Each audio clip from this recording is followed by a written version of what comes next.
Assalamualaikum warahmatullahi wabarakatuh dan salam Malaysia Madani. Saya Alena Jabenta Rasmil selaku wartawan TV Asas Badawi melaporkan. Video ini bertemakan inspirasi Al-Quran kunci kejayaan ummah. Mari kita saksikan. Assalamualaikum warahmatullahi wabarakatuh. Saya akan membaca surah Ali Imran ayat 110. A'udzu billahi minasy syaithanir rajim. Bismillahirrahmanirrahim. Kuntum khayra ummatin ukhrijat lin-nasi ta'muruna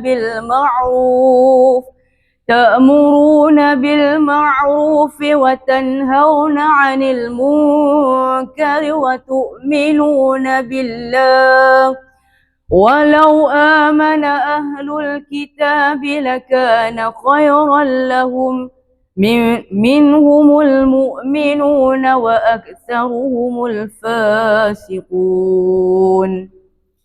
Kamu umat Islam adalah umat yang terbaik yang dilahirkan untuk manusia kerana kamu menyuruh berbuat perkara yang makruf dan mencegah daripada yang mungkar dan beriman kepada Allah.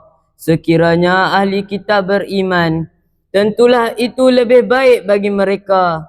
Di antara mereka ada yang beriman, namun kebanyakan mereka adalah orang-orang yang fasik.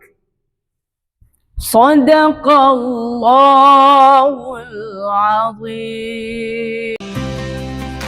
Saya Alena Jabenta Rasmil, wartawan TV Asas Badawi sekarang bersama adik Amir dan adik Nias. Adik-adik cuba berikan kelebihan membaca Al-Quran.